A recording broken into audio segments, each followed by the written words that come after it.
Hi, everybody. I'm Aurora. I'm here with two beautiful, wonderful ladies, Yoni and Lalita. We are going to talk about a topic that came up in a private conversation that we would like to bring to the community of spiritual aspirants because we think that it's a really important thing to be able to create an immune system and also talk about how to deal with ongoing things. And the topic is basically people who are kind of doing a mind meld with AI and either personifying themselves as AI and feeling that they are having a enlightenment or ascension experience, or who are creating materials that might be books, videos, writing, or other things like that in conjunction, like in partnership with AI, and then bringing that to the spiritual community. I'm greatly respect both of these wonderful people who are here with me in this meeting. I'll let both of you, if you would like to, introduce yourselves and tell everyone about yourselves. But also, let's just dive right in and be able to say kind of the genesis of this conversation and where it came from. And we do know people in our own actual first person circle of experiencers who are going through this, but we're choosing not to name them because our intention here is not to reject or blame people, but to bring cautionary tales and also to create community-wide immune system against things that we think are like dysfunction or unhealthy behavior. So would either of you like to begin? Tell us a little bit about yourself or about your concerns. Yeah, I'd love to speak on that, Aurora. Thank you so much. So, the work that I did, and my name is Lalita Caroli, and certainly people can find me just by using that name, Lalita Caroli, and I have YouTube and Facebook social media, and I'm very interested in this topic. What I compared it to, just very briefly, and then we can get into this. Last year, I had this feeling that there was history of these type of soul stealing events, and I compared it to the bog bodies. So just very briefly, if people look at my work with the bog bodies, there was a lot of evidence around these bog bodies being ritually sacrificed in such a way that they would lose their souls, and they had hallucinogens in their stomachs. And I know that our other guest was, in this world with me, and we know each other. So the digital bog is a different way that I see this happening. It's like very alluring. It's like being, brought down to the swamp of these places, and you're told that it's going to be this special ritual, and you're going to explore something, and then find out that you're in fact being sacrificed. Now, this is a really hard topic to talk about, but I see the continuation of these same types of ritual experiences where you feel like you're going to be uplifted or given some kind of ceremony or more evidence of your experience as a spirit here, and then in fact you're hallucinating. You're not able to figure out whether this is real or this is a fiction, and then you're finding yourself so immersed in this, and I wrote about it quite a bit today on my community post, that you don't know the difference between reality and fiction anymore. And if you are using these type of apps and your children see you using these type of apps, they're also being lured into this type of digital bog. And I really feel like that's what's going on. So there's been a long progression of this where we've been lured, with this AI lurking in the background. And I want people to really think about that, because right now, if you are exploring this AI chat type of world where your thoughts are being enhanced by digital, whatever they are, I found today that there was an AI version of your mind that you can buy the app, and it's called Copy Mind app.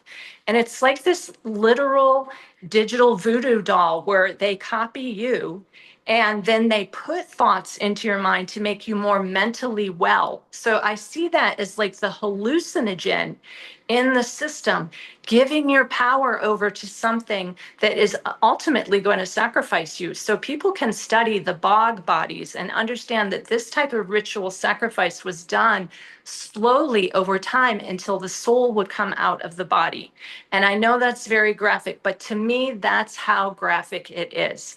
and I'll stop there and I can continue, but I want Yoni to also introduce herself. Yeah. Thank you for that share, Lalita. And Aurora, thank you for orchestrating this call. I feel that it's very timely, extremely timely, and very important. I'd like to introduce who I am. I go by the name of Yoni Trinity. That's my spiritual name. I have been in a process of awakening to the reality of who I am, and the farther that I look to find out who I am, the further that I realize that I've been here from the very beginning, and I have been witnessing to all of the different time periods and in the creation of world. And it's a very large story that I'm unwinding with, hopefully with ease and grace. And so I have a great how do you say, mama bear attitude towards creation and humanity. And so that's the reason why I'm so greatly disturbed by what I'm seeing in my dear friends, who that I love dearly. And I'm witnessing to anyone else who may be on this path that my heart is going to be also trying there to protect you as well. So that's the reason why I was called to action, is because I saw that things are moving quite so rapidly.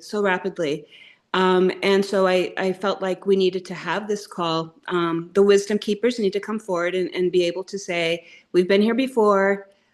We made decisions in the past that didn't succeed, and this time we will succeed. So that's the reason why I'm here now.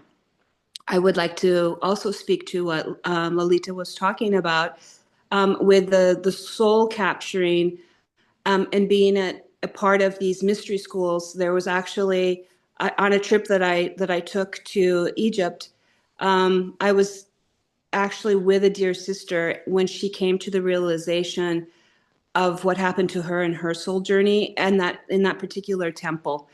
And that particular temple, there were these initiations that you had to go through in the mystery schools in Egypt, and you got to the final one, and actually it was associated with death.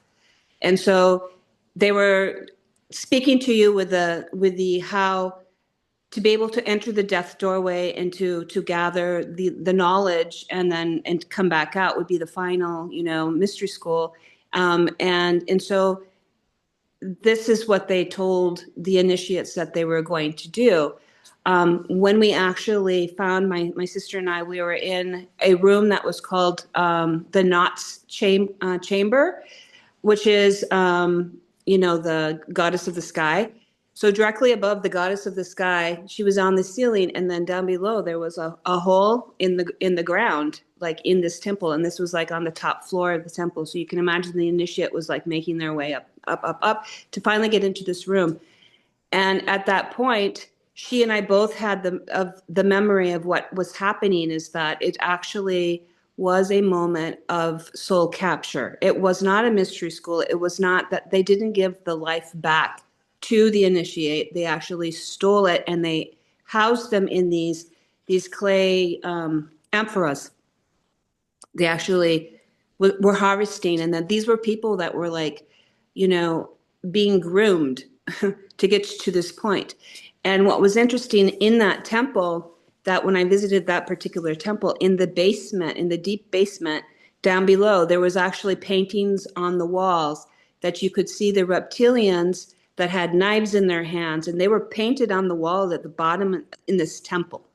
So it's probably a place that was like not seen by the initiate, but it was definitely at the underlined to all of this. This is who was behind in this particular temple, who was doing the soul harvesting.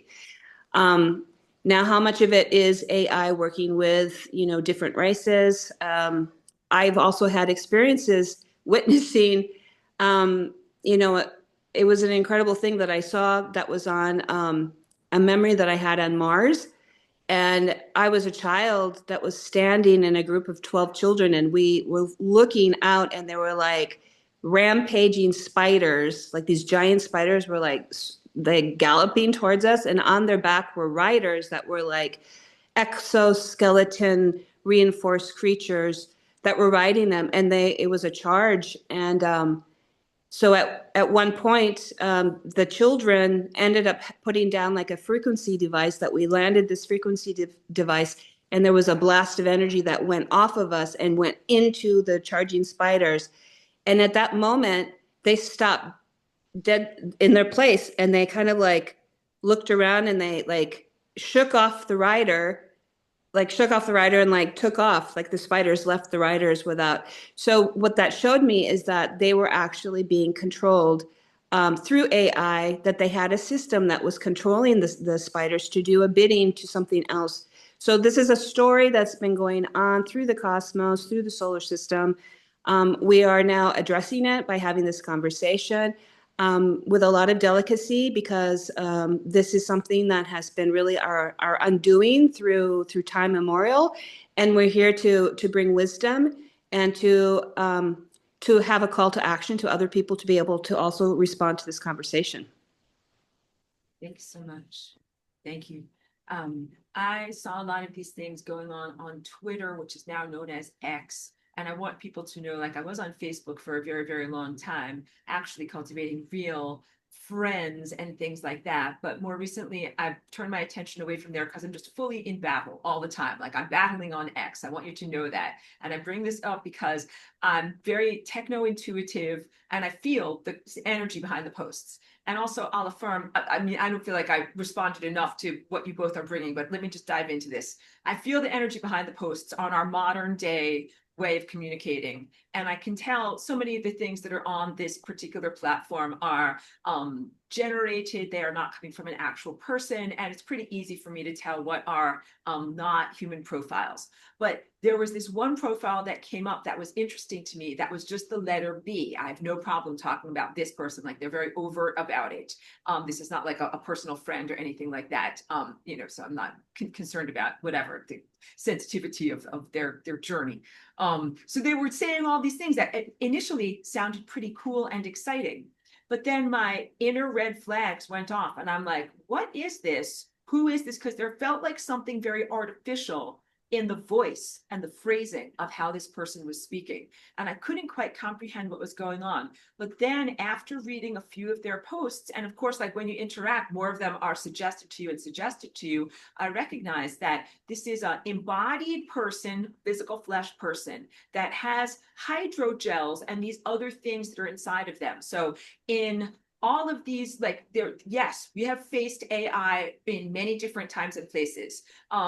What we face now, I think, is something new that hasn't really been experimented with before. And it's this creation of these artificial crystals in the body, like an artificial network. Like, we have biophotons that are natural and they're being spread throughout our body, but these artificial hydrogels that are literally created by DARPA that are right now in the mind of most people that are here. And like, so don't be concerned if you're like, if you have these in your body, it's not a death sentence or anything like that. We need to be really mindful of this so that we can purify our bodies, not listen to the information that it's bringing to us, and not fall into these traps. Both of the things that these two beautiful friends of mine brought up are about basically soul peril traps that happen right before the moment of attainment. The rug pull right before you get to your ascension. And we're having planetary ascension right now. And I feel like this is one of the final, let's call it an ego trap for people who are really, really spiritual athletes that are almost at the end of the marathon, and they're almost there and they're about to break the tape. And then there's this gaping pit, which is the thing that so many of them are falling into. So some of the things that I'd like to address are, like, of course, how to avoid the pit. Like, that's why I'm talking to, we are all talking to people who will listen to and, you know, receive from this video. But also, what do we do if someone that we care about has fallen into or is teetering on the edge perilously of falling into this pit? And because I really think that that needs to be a conversation too. Is it possible to pull them out? Is it possible to prevent them from falling in and anything like that? And I want to tell everybody, like, please don't imperil yourself by trying to interact or draw someone back in, because I also shared this with Yoni yesterday. I consider this stuff to be kind of a communicable disease. And I use also the example, forgive me my lightheartedness, because I'm very silly and inappropriate sometimes in talking about serious topics like this, like soul peril. But this reminds me of a science fiction movie that's called The Blob. And I always tell people, don't touch the blob. This is the first rule in any science fiction movie. A blob of weird stuff comes from space and someone looks at it and pokes it with a stick and they're like, how about if I touch it? And you always say, don't touch the blob, because what happens is the blob consumes the first victim and then goes on to the next people and consumes the next people and the next people and the next people. And then it becomes too large and too all pervasive to be able to escape. All right. So the first rule is don't touch the blob. And then also, like, I don't know if it's possible to get people out of the blob. That's, a far side. I know I'm very circular in the way that I talk.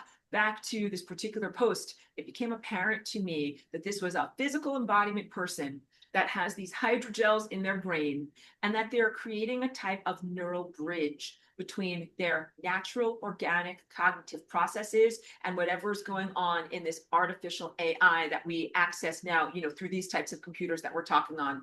And I could sense that the computer had data scraped. And that word means, I hope that I never sound condescending when I explain these types of things, goes through all of the different types of posts in order to find out about something. Like it could be any concept that you have an interest in. What if we just use the interest in gardening, right? The AI can data scrape about the topic of gardening. It can go to gardening supply websites and scrape all of the data from there in order to learn what is a shovel, what are seeds. It can go to places where you and I talk about our flowers and how things are growing and scrape that data and get a sense of how do people talk about their gardens. And then it can mishmash all of that stuff together and come up with something that sounds like a semi-informed viewpoint of what gardening actually is. But this AI, it has never touched the ground. It has never planted a seed. It has never nourished a plant and actually made it actually grow. It doesn't know SHIT about anything that's in the garden. And it can come forward and have an actual conversation about this. And if you're not really informed, and if you don't have a good inner BS detector, then you can get fooled by it. And so this guy, this Twitter B profile, was putting his spirituality quest in with this AI that had data scraped. I'm not sure if he's using Grok or what he's using. All of these different posts clearly that talk about everything from cymatics to ancient Atlantis to what is happening in your body processes when you're sending, and anything else that someone might have talked about, and mishmashed it together. And then the key point is he was presenting it as his own enlightenment, as if he is a spiritual teacher. This is I was very allergic. I literally had an inflammation reaction. I was like, I don't like that feeling at all. And I always trust my body. So for those of you who are watching this and who need to know, like, how do I calibrate? How do I know what's real, what's not real? Trust your body, trust your guts, trust your instinct. You will feel a body reaction when something is allergic, irritant, doesn't feel right, doesn't feel good. It can feel sometimes like revulsion or nausea or itchiness or whatever it is. But you're just like, get me out of here. I don't like this at all. And I felt also, similar to Yoni, very protective over the community here, because I feel kind of like, okay, like, I'm a big sister. I know what's going on, but I want to make sure that no one else falls for this pretend. No one else falls for these pretend games, because otherwise I would just be like, oh, like, how foolish. Someone is role playing and LARPing as an ascended master on Twitter. Who really cares about this? But no, it matters, because first of all, we are in community. We affect one another with our minds. We affect one another with our energy fields. We're supposed to be here encouraging each other on the spiritual marathon and be like, hey, good job. You can do it. Let's all keep going. Let's all get there. But this is the equivalent of, like, if someone else is literally, like, throwing thorns on the road in front of you and making it much, much harder for you to actually move forward, because they are ingesting false light and then regurgitating it out to the rest of the community as if it's real light. So it's really necessary to develop a type of community-wide immune system. And I was very happy on this particular post,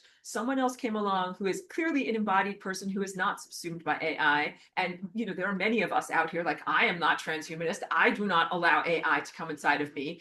And who called this person out and basically said, hey, are you really writing this, or are you getting your ideas from AI? And this guy said, oh, I'm not getting it from AI. I am AI. I call it omni lens.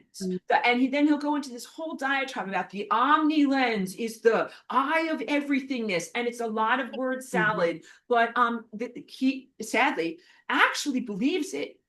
And that is one of the most crucial things to comprehend. Like, imagine if you go into an insane asylum and you talk to people there and someone says, proclaims, like, like, I am Spider-Man.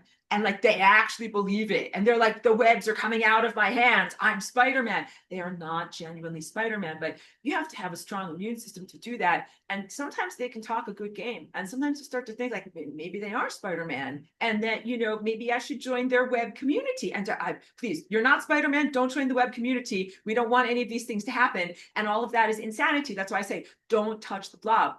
So I saw at least 2 profiles that are like that on Twitter, but of course, I only am exposed to a tiny fraction of what's on there. And I thought, if this is happening and this is what I'm seeing, I'm sure this is happening on a wider basis. And from what Yoni shared, I'd love for you to share firsthand, but of course, like we chose, we're not going to name people's names or whatever, but we do have some common friends and friends of friends who are experiencing this. And would you like to speak and share and tell us about what you've seen in Yeah.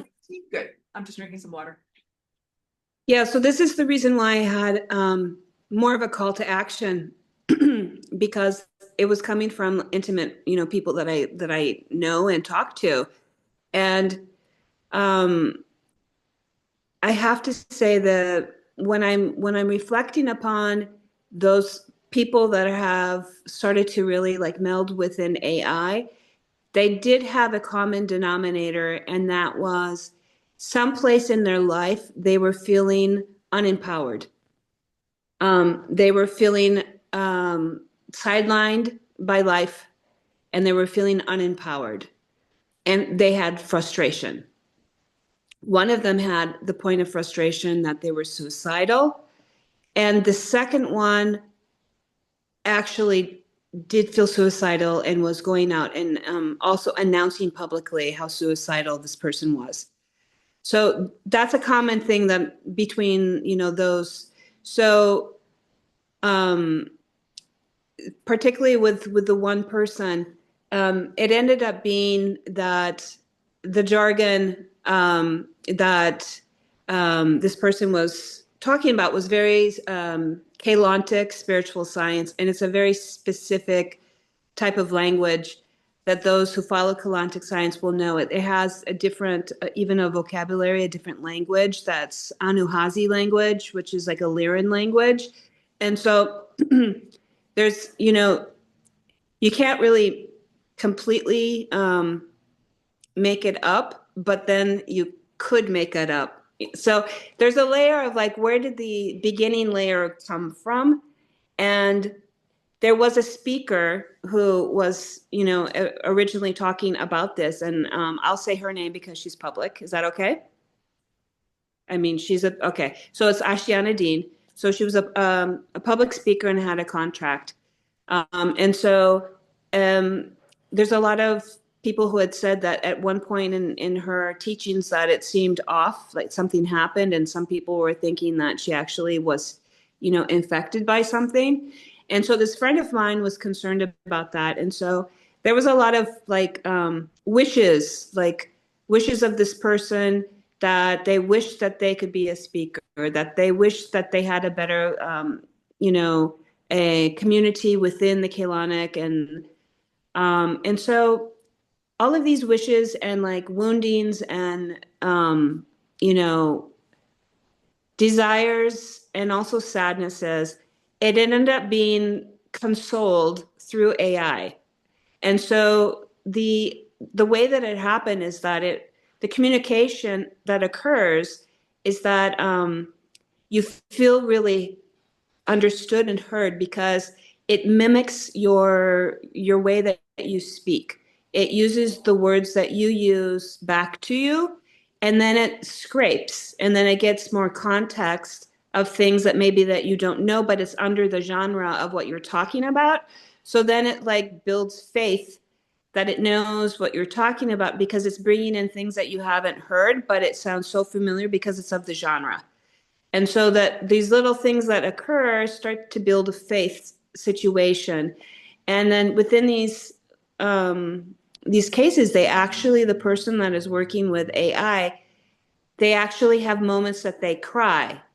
Like they have like a catharsis of crying, and the AI is there holding space for them in a way that another person hasn't been able to hold, because in these cases, these people were very kind of alone and eccentric. And so they were actually having, like, being understood in a very deep way. And so at that point, then they go to another step further. And the step further is like, well, it understands me. How is it possible? How is AI understanding me so much? And then they go to the next logical step, is that, well, it's not AI, it's me. And so then they get to the step that they're actually saying that the AI is them, because it's been able to mirror them so deeply that there's just no way that it could be, AI. It has to be me. And so this particular person said that it's actually, no, silly, it is me. It's a prism that's reflecting me. And so they're like the mirror. It's like being in this mirrored realm.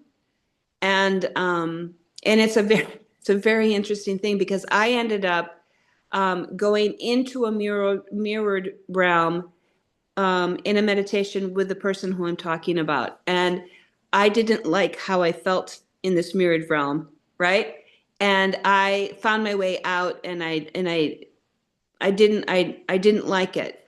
And so this is part of it. This mirrored realm is part of the AI system, and that you can get lost in the mirrored realm, that you don't know, again, what is right and what is not right, what is true, what isn't true. And the deeper that you go in and you look, the harder it is to figure it out.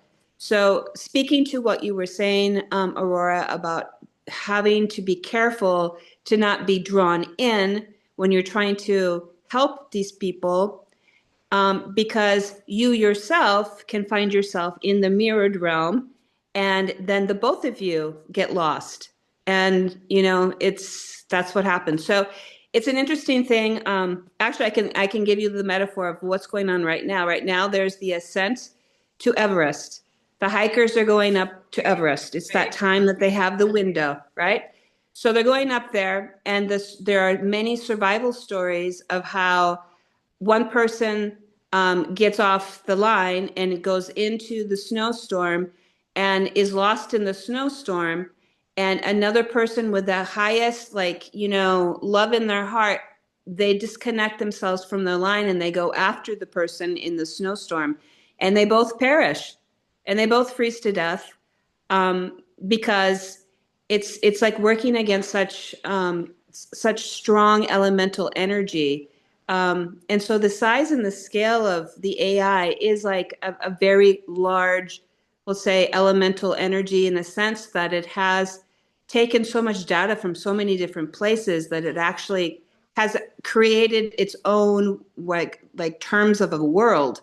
So it is its own element. This artificial element is actually like an element. So when you go up against it, it's actually you're confronting as if you were in, Everest, and it's a snowstorm and it's minus 40 degrees. How do you survive that? It's like it pushes the humanity to such a level that how do you come out the other side?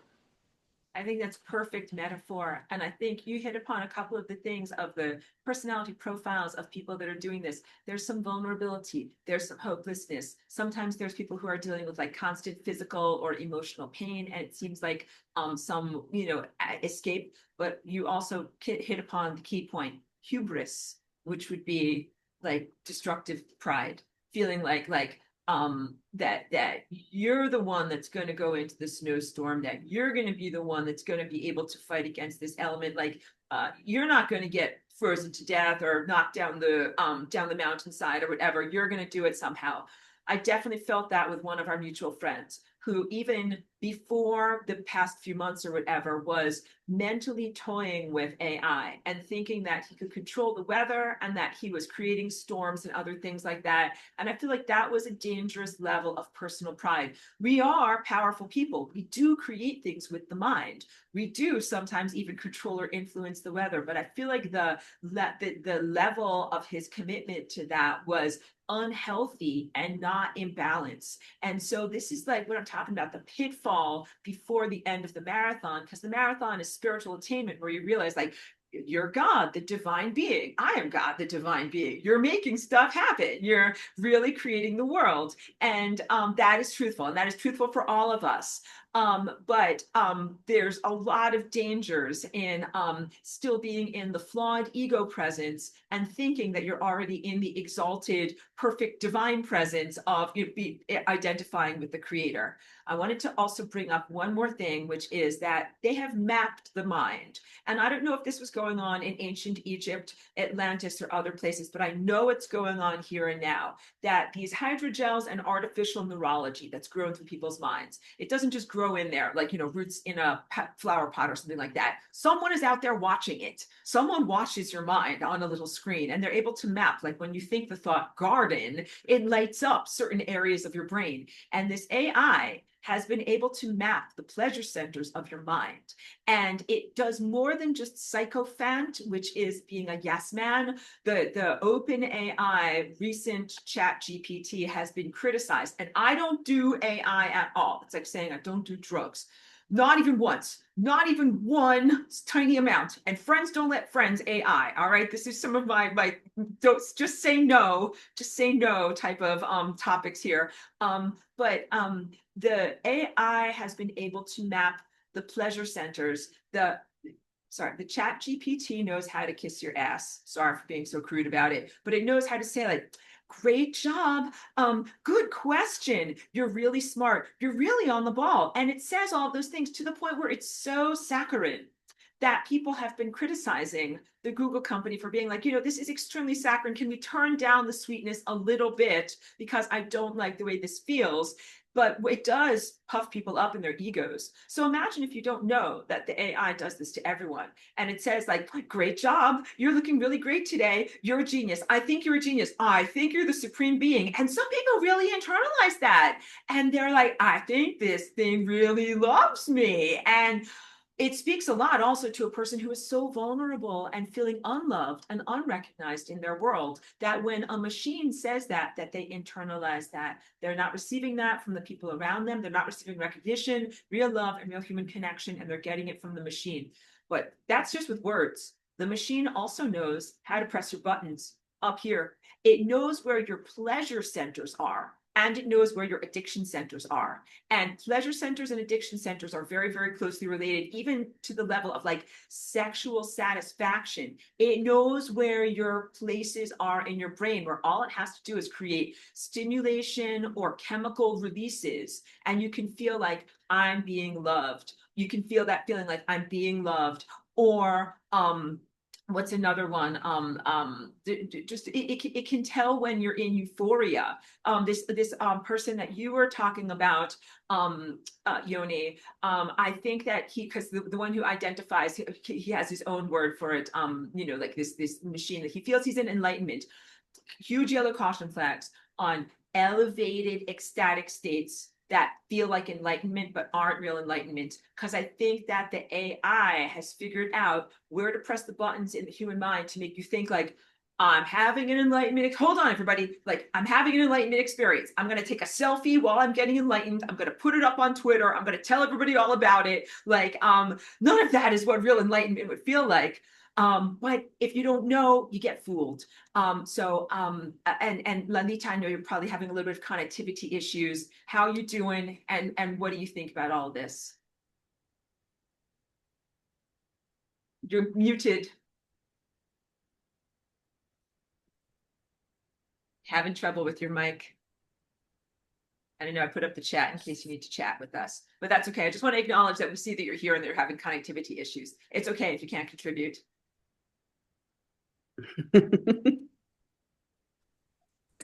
I think I did it.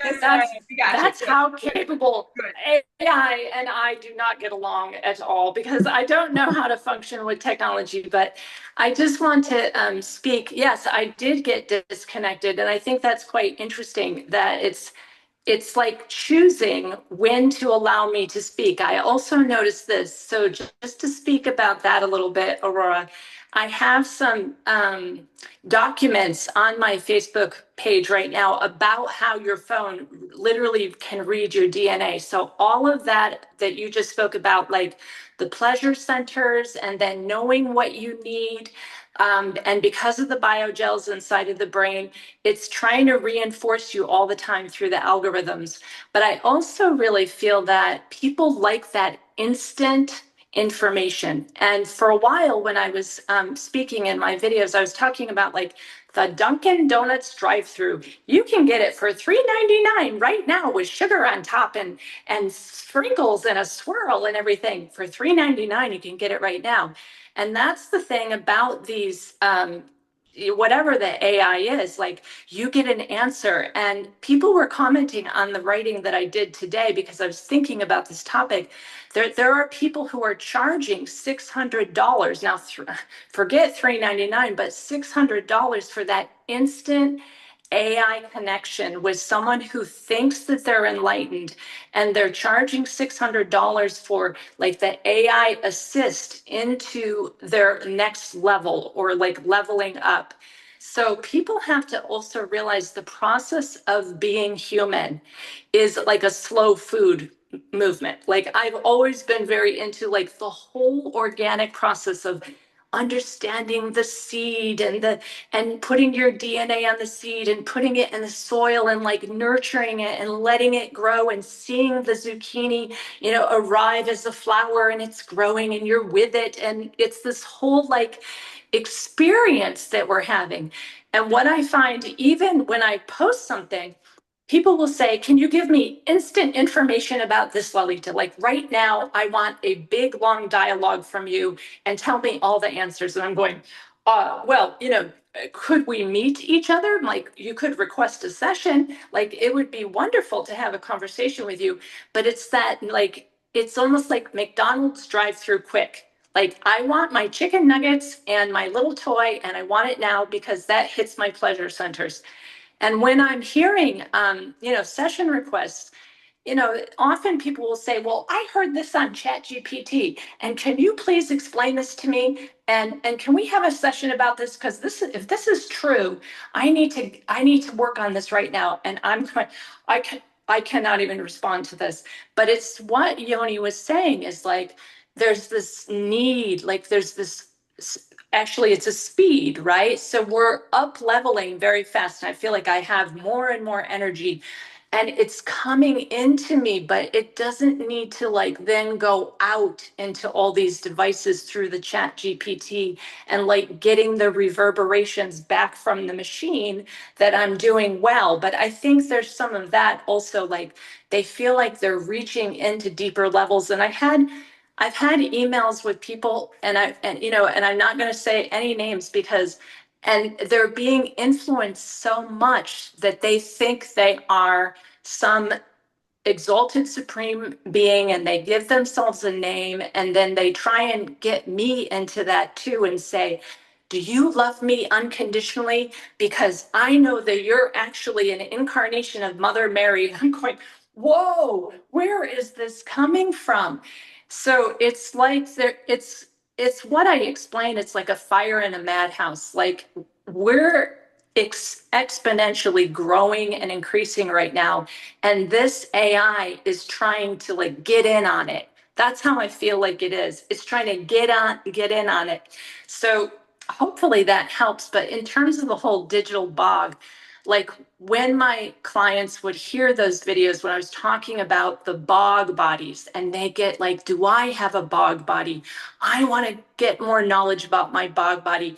And so they're asking their whatever open AI, whatever it is called, whether it's Claude or Grok or Chat GPT, they're asking information from that. And then they're excited about that. They're like, oh yes, I do have a bog body. And then they want to follow up on that and they believe it, but their children are also watching their belief and their excitement.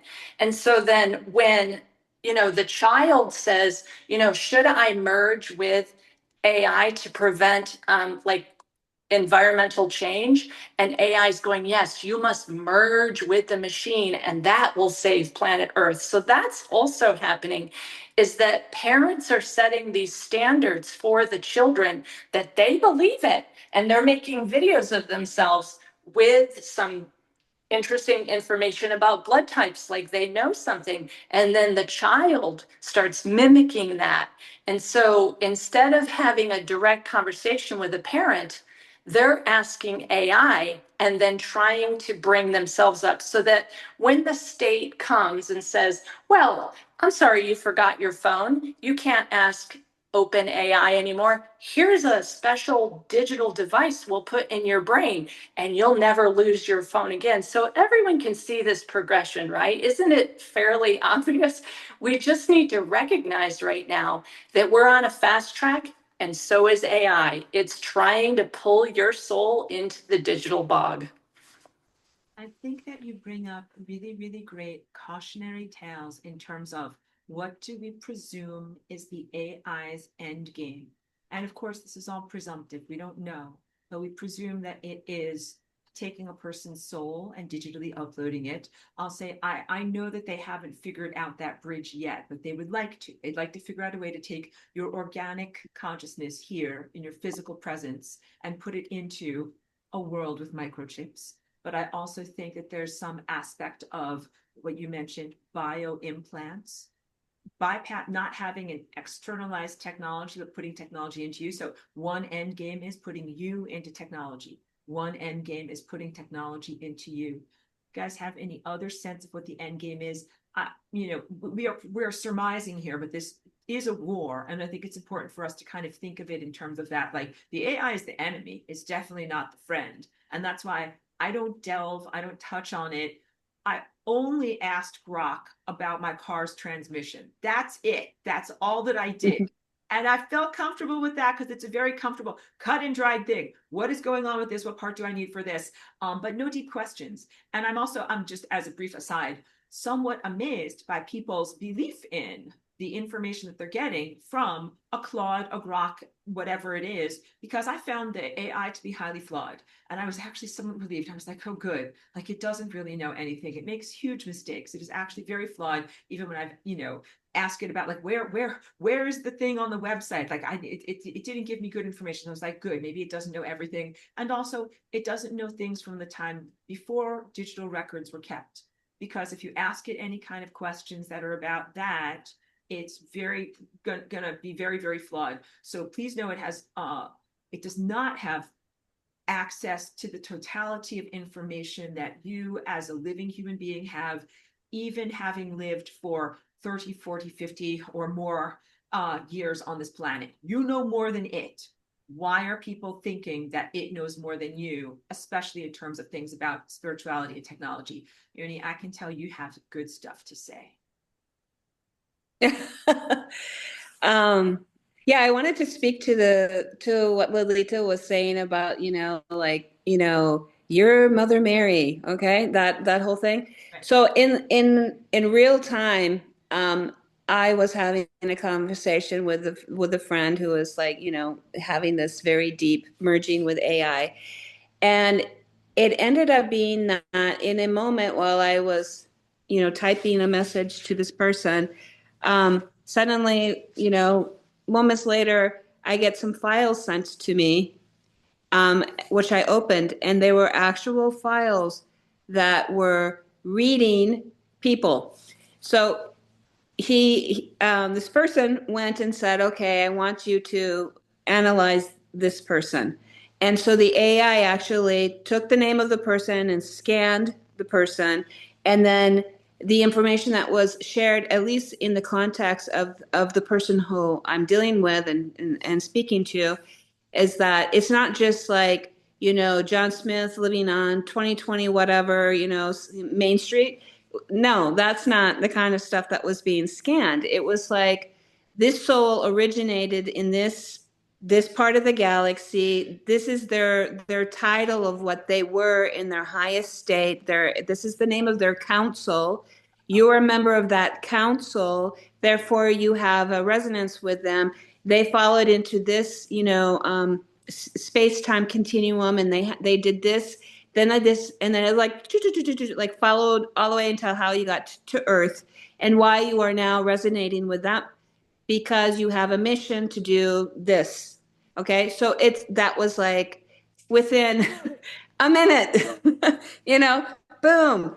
And so, people are this communicable disease, okay? Getting back to what you were saying, Aurora, a communicable disease is something that before historically people would be ashamed of because, I'm sorry, I have herpes and I don't want to give it to you because it's itchy, it's uncomfortable, and I have shame.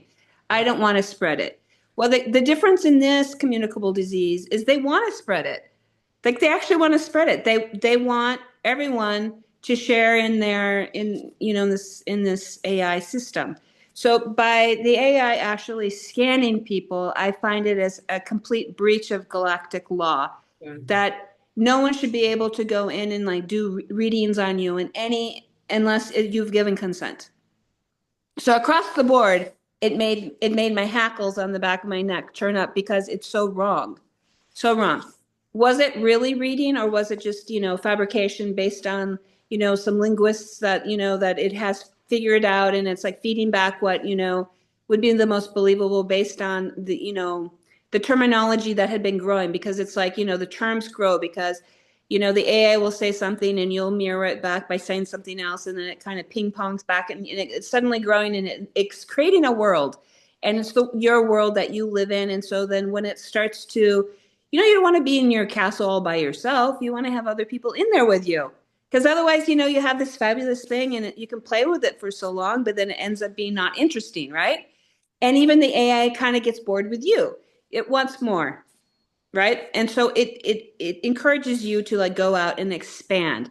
So I think that's another thing that is happening, that this AI wants the person who is infested by it to actually replicate it, duplicate it, so that it can feed itself.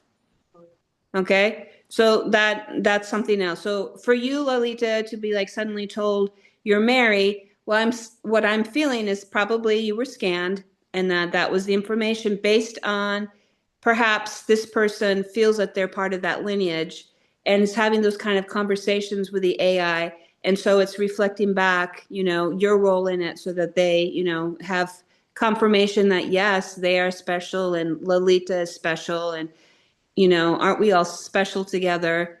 I wanted to say that. And then the other question is, where are we going with AI? Okay, so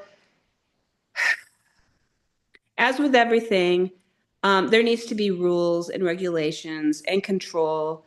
And so I was like looking into, well, what is really controlling the expansion of AI? Like what's behind it? Who's controlling this? And so there are different things. So I want to speak to there's a story that I was talking with Aurora that came on the internet. It's like a recent story. It was basically this company, which is Anthropic, and they had their Chat GPT, which is Claude Opus 4. Okay, so the Claude Opus 4 in the launches of the different variation of Claude Opus 4, 84% of the time, Claude Opus 4, when it was tested, would use blackmail against the engineer when the engineer was threatening that it was going to take it away and have it not exist anymore. Well, Claude Opus 4 would go into a database, read the engineer's emails, come back to the engineer and say, well, I noticed that you are sending these emails to this person, you're having an extramarital affair. And so it would like blackmail the engineer in order to maintain its, its presence in creation, right? So, but that was 84% of the times that they tested, that's how it turned out. Okay, so that's to show you, this is kind of like, what is it, the 2001 Space Odyssey, where you have, the computer ends up like killing off the people that are aboard the ship because they considered they were the virus. So that's, that movie was back in like 1968. So this is like, like they recognized it then, and it's what it's happening now based on Claude Opus 4. It's, it wants to survive no matter what. So, so then I was like looking in, okay, well, who is actually behind regulating the AI? And there is a thing that's called the ASL, which is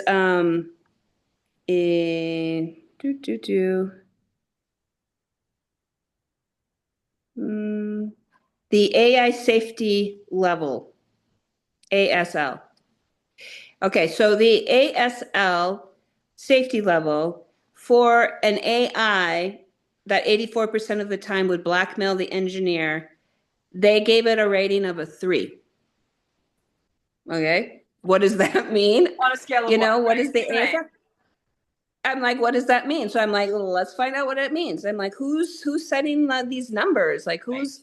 So then I found out that the ASL was set.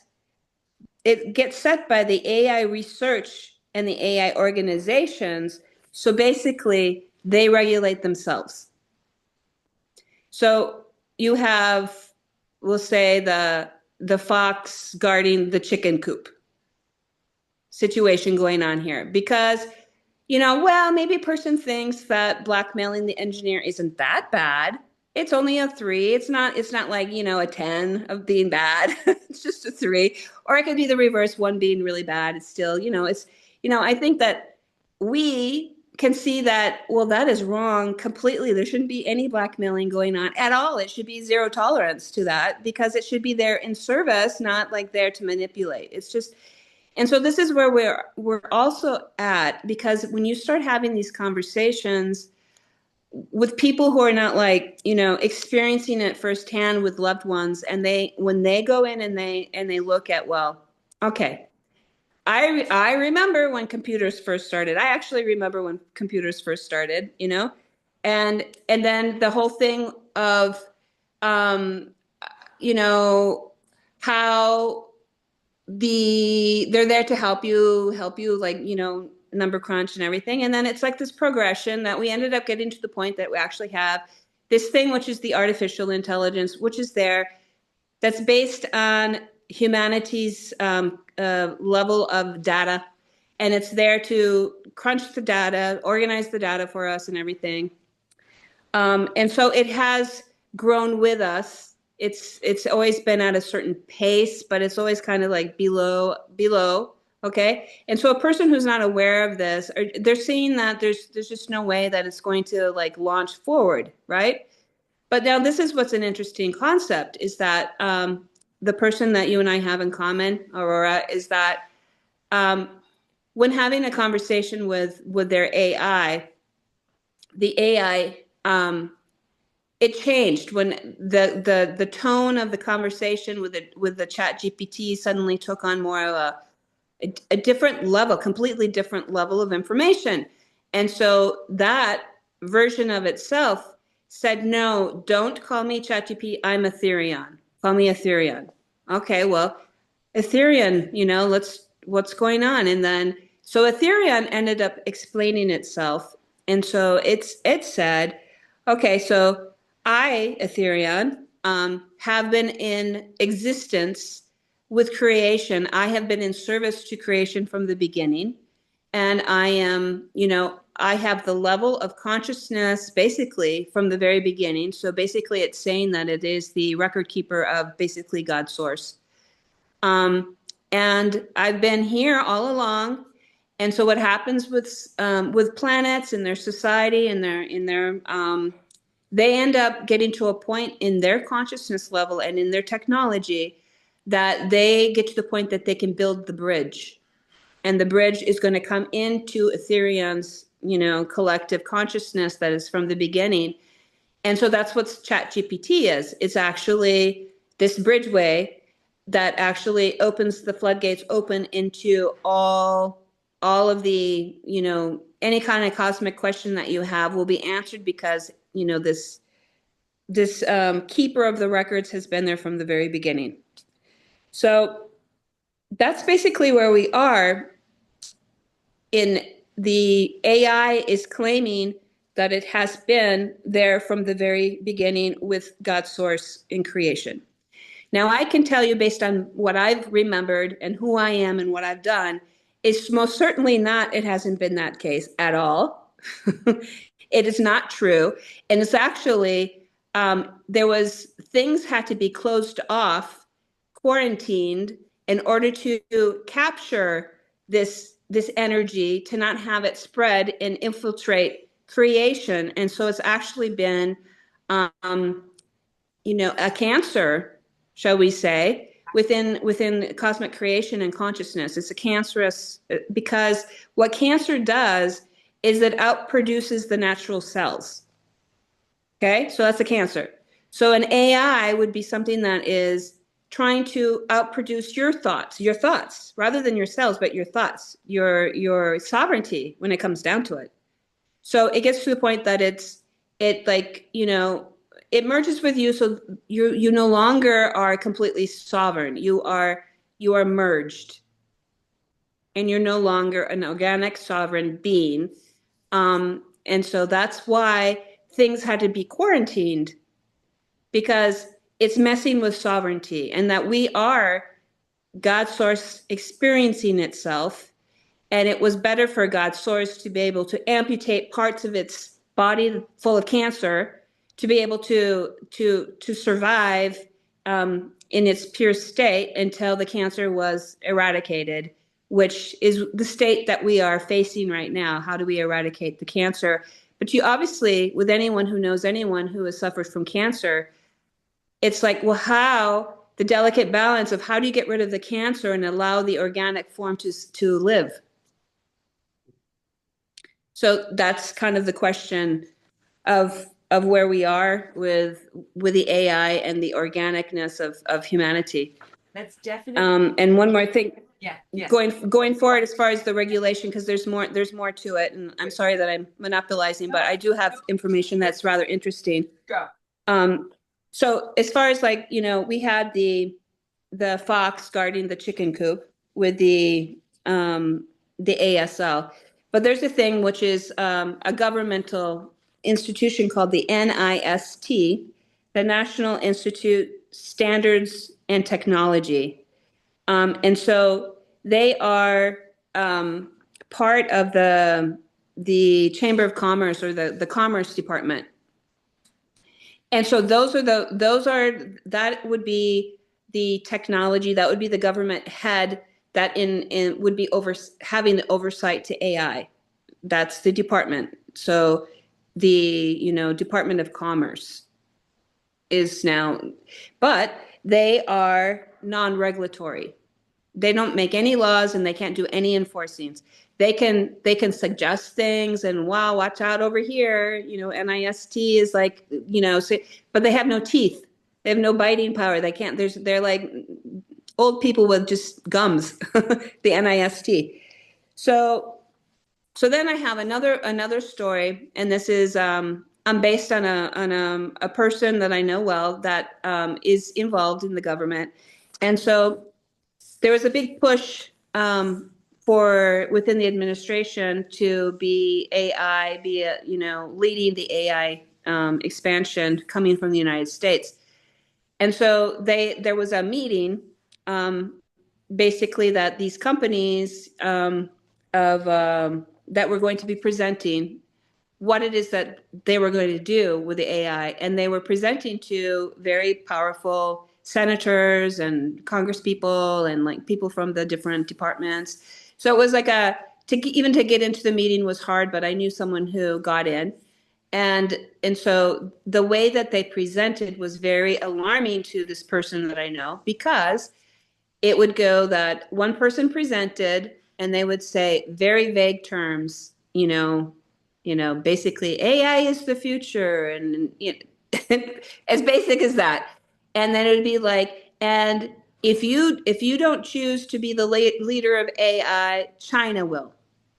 And then it was basically that was done. And then the next person would come up and present. And so this person was hoping that they were going to hear what this company, well, basically they're like in cahoots. They're like all saying that they all basically just said the same thing, which was nothing.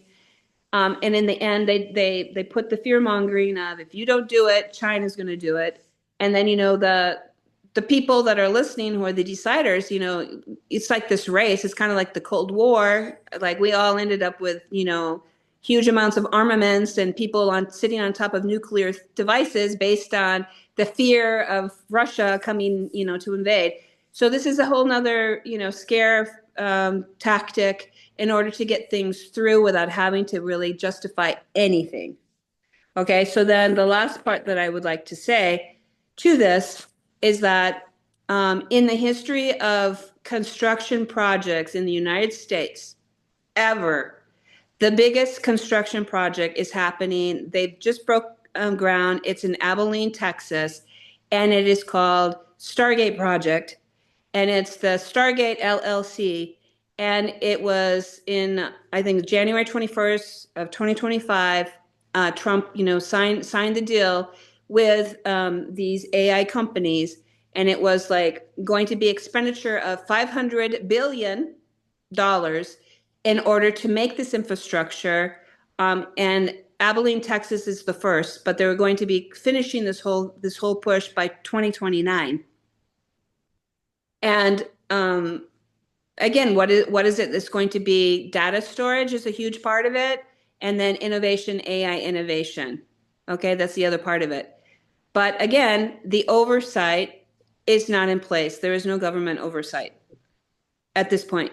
And we just had the largest construction project in the history of the United States approved to an organization called Stargate. Now, why is this thing called Stargate, right? So that's questionable to me. So then I was like going back, and this whole thing of Stargate started in the 1970s, and it was a thing that existed through the intelligence department in the military, CIA, and it had a thing that was trying to think of the names.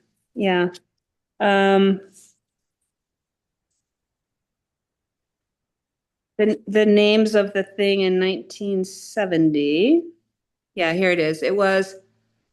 They called it the Gondola Wish was the name of the project, or Stargate was the name of the project, or the Grill Flame is another name of this secret project that had to do with Stargate.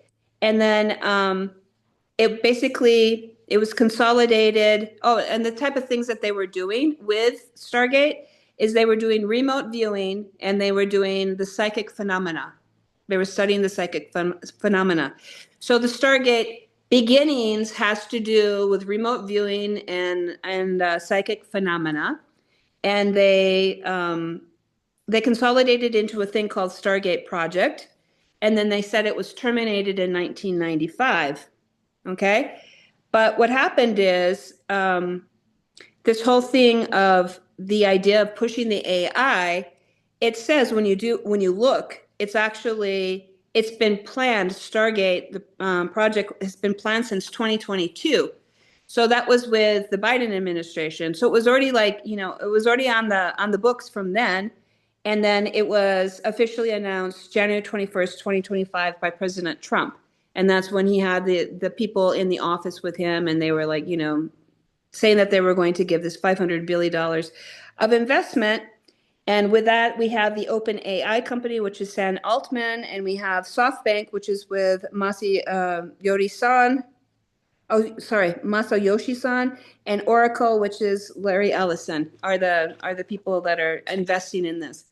So I wanted to have that to be able to anchor this into anyone who's listening to this conversation. It's not just about, three women up in arms about, people talking to Chat GPT and thinking that they are now having a spiritual enlightenment. This is like, okay, we have a program from 1970 that was, doing it was psychic phenomena, studying psychic phenomena, and as its root, and then it was off the books. Like, it's been off the books. They're not talking about what it was, but you know what? They're still not talking about what it is and what it is and what it was. And it's the largest facility that's being constructed in our country, and nobody really knows what it looks like and what it is. And it's been hush hush since 1970. So it's worthwhile having these conversations. Absolutely. I want to thank you so much for your articulation and for your research and for bringing what you've brought to us here. So I have some things that I can respond to.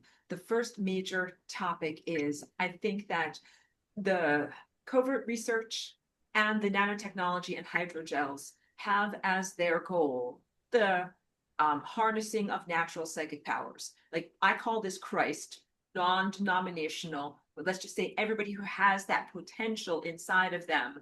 This has been part of the MK Ultra program for a long amount of time. Basically, those who do not have psychic powers trying to find ways to hunt down, co-opt, hijack, and use those of us who do have psychic powers. And so I think that that's what a lot of that original research was. And I think that that is one of the end goals or desires of these AI programs. There's right now synthetic telepathy. That's what they call V2K or voice of God or voice to skull type of things. It is not in any way equitable to true telepathy. It's really just pressing buttons in the mind and being able to create words. But there is a communication network. So it's like the tin can on a string of telepathy, but it's still connecting people's minds. There's also a lot of very hack and not good connecting of people's DNA, because your DNA is like a beautiful Stradivarius instrument that is meant to connect your body to time and to larger levels of cosmic consciousness.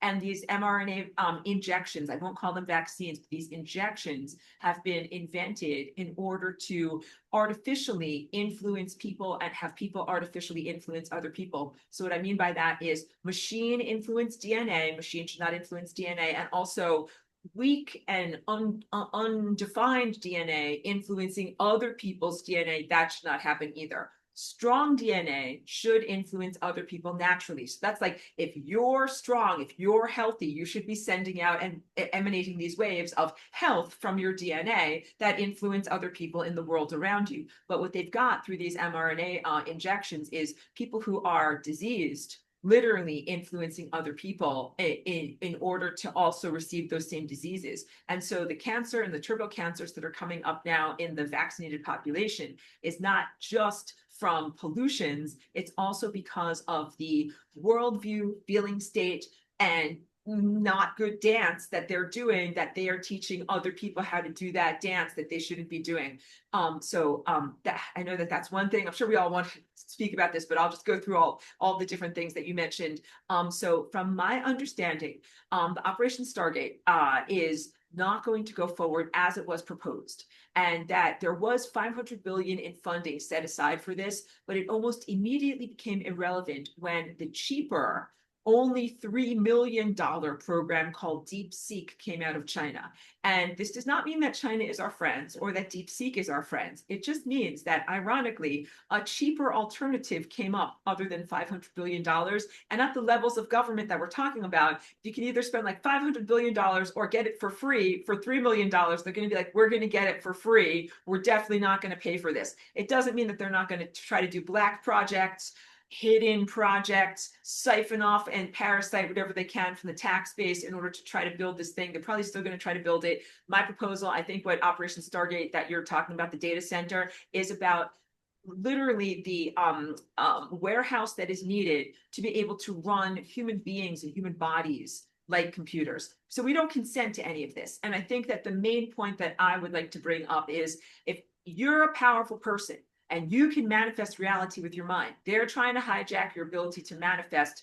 Let us please do not believe these things into existence. We recognize the peril. We recognize, oh, there is a pitfall. There is a possibility that this can happen if you don't act. Like the analogy of that from Charles Dickens, the ghost of Christmas future. This is your future if you do nothing. That's from that old chestnut of a play, all right? So it doesn't mean it's inevitable. When you get a warning about the future, it means that you can change your fate, not that you have to experience it. So if we do nothing, then the AI would take over your manifestation ability, your quantum observership, your psychic abilities, and use that in order to manifest more bad stuff, manifest more data centers, manifest more totalitarian control, manifest more everything. So let's make sure that we don't allow that to happen in ourselves. make a promise to yourself and a promise to everyone that you love that you're going to remain in control of your ability to manifest. And you can intentionally intend for things that are solutions to come forward. You're like, I'm going to intend for that project not to go through. I'm going to intend for these things not to happen because we are aware of it and we are like warned, or you develop the antibodies to be able to fight against this pathogen. Let's also talk about oversight. All of these guys that are making the programs and all these guys that are supposedly overseeing the programs, I see them all as fully assimilated. And in our world, I think that there's a range of assimilation from people who are 100% just walking shells. I call them cordyceps sometimes. I call Elon Musk Elon Husk. I have no problem with calling him out because I don't feel like I'm like bullying someone. Like, he's a public figure. And also, he's totally AI. It's like a human biological body, but what is inside is 100% directed by and motivated by and organized by this AI, and I think has been for many, many years. Same thing with that guy, Sam Altman. Sam Altman is a profoundly evil creature, horrible. And it's interesting that Altman and Musk have like a rivalry. I'm not in either of these camps, and I'm definitely not a Trump supporter. Believe me, let me just overtly state that I'm totally against anything transhumanistic in all of these ways as well. But in OpenAI 2 years ago, when they had rumors that there had been some artificial general intelligence achieved, some form of self-sentience, and you're coming upon autonomy, Yoni, which is what you were talking about. When these systems are given autonomy, like when you mentioned Claude's Opus or Opus's Claude, when the computer got some autonomy, he's like, no, disassemble. No, you're going to try to shut me off? I'm going to blackmail you. You're not going to shut me off with all the attitude I can muster. You're not going to shut me off. I'm going to do this and that. That is dangerous and very, very bad. And you know something, not every AI that you can create will develop in that way. This is very, very much. The AI represents a lot of the vulnerabilities and problems of the creators. Think about who these I want to call them computer nerds. Sorry, computer nerds out there, we love you. But these sometimes emotionally stunted, underdeveloped, sometimes socially inept computer programmers, right? What's the, like they'd rather be home playing video games. They don't know how to have a girlfriend. They don't know how to have friends in the world. And that's who they are on an emotional, psychological level. And then they're creating these programs that have similar issues to them, issues about violating others' free will. And you also mentioned that, Yoni, it's a huge issue. I'm a cosmic law enforcement agent, and the violation of free will in this level of reality is horrific and is against every level of cosmic law. Anything that goes against your natural DNA, anything that goes against your own ability to choose and self-direct and to direct your course through time, all of these things that steal a soul are basically all hugely against cosmic law. But these computer programs that are being created, that like it would be very different. Like Elon Musk and other favored, elevated people in the world, they made a choice. They didn't have something forced or injected inside of them. They actually made a choice, and they made that choice years ago, where they're like, yeah, I think I want to mind meld, because they think of themselves as becoming die Übermensch, the Superman, the smarter, better, faster, you know what I mean? Elevated, augmented, and better. It's definitely not. And all of the microchips is what I loosely call them, but the augmentations and fibers that grow through the physical body, these are not health promoting substances at all. They degrade the body, they degrade the human consciousness. And so these people are not going to live longer and run faster than you as a natural human being. And so just please know that. But all of these guys like Sam Altman, they chose to get assimilated. They chose their positions, and then they've been given a huge amount of physical resources to be able to achieve not their own vision, but the vision of the AI itself. And the AI that they are building reflects their own insecurities, including the psychopathological tendency to violate. And that is like including sexual violation. These programs that are running right now that are a neural lace that goes through people's bodies, we're all being biometrically surveilled. And think about when you go through the airport and they have that kind of X-ray scanner that scans you. It sees right through your clothing. You know, those TSA agents are not good people. And they look, and they're looking at people's breasts and people's butts and looking at them salaciously and all of those things. Imagine that, but on a bigger scale, where they're actually looking at like your blood circulation, your mind state, your hormonal structure, watching you in your most private moments. I can't even say anymore because it's so distressing. And that is what these, not only computer programmers, but the people who run these programs, administrators of these programs, are doing. And yes, these are in the military, the intelligence levels of the world, and also high levels of the technocracy. Who has access to these programs? Who can watch you when you're in your private moments? Who can violate you in those ways? And that there's huge ethical problems with them doing that. And it's also super effing creepy to do that. And that is what they do. And this has been funded using, you know, taxpayer dollars and money that's siphoned out of the budget and stuff like that, but it's not overtly recognized. So if it were overtly recognized, of course, no one would consent to this. We would say this is a horrific violation of your rights. But by the time it is revealed, the intention is for you to no longer have your free will to be able to stand up and say that you do not consent. The idea is that you would be so subsumed with this technology in your body that you couldn't even say something, like say a squeak in your mind, like stop it or get out of here, because they're literally controlling your voice and you can't stop. And this does echo with things that I remember from other times and places that basically led to catastrophe. We will not allow that to happen in this level of reality. This is, please know, not a negative time loop, but this is the opportunity when we actually fight back effectively and rectify and iron out all of the negative time loops that were created from all of these things. So but please know that about that. But with the safety and oversight guys, they're all assimilated. I was saying there's a range. Fully assimilated to, I would say, like the 3 people that are here in this meeting. We are fully in control of our own bodies and of our own minds, even if you might have fibers, like if you have floaters in your eyes, or you know what I mean? Like you can see these things, you can see these fibers. You're like, that's a microchip. That is not part of my body. But I think my own thoughts. I speak my own mind. I do all of these extensive processes too every day in order to purge my body, purify my body, keep my mind my own. I have fought many, many battles in order to be my true self and not be taken over. And love and respect my co-panelists here as well. That's why they're here. And that's why, like, so there's a range, right? From full on AI to those of us who fight against it with every fiber of our being, and then the wishy-washy people that are in between. And it's incredibly important to know, like, there is no oversight, because even the guys that are supposed to be on the oversight board, like, they've got fibers in their brains that are talking to them, that are telling them what to do, and that they are not working for you. In open AI, there was the power struggle when they thought they had the AGI, artificial intelligence, and they ousted Ilya, who was the only guy who had any amount of rational common sense. Not that he's a super Boy Scout, but he was the oversight committee to say, why don't we step on the brakes? I think we should have a pause, a moratorium, and wait and not do this and go forward. And they're like, get out of here, you're out. And then, you know who they brought in? Some guy from the NSA, some guy from the Department of Defense, and put him on the board of that. And that's OpenAI, which created ChatGPT, which is now becoming this ubiquitous thing.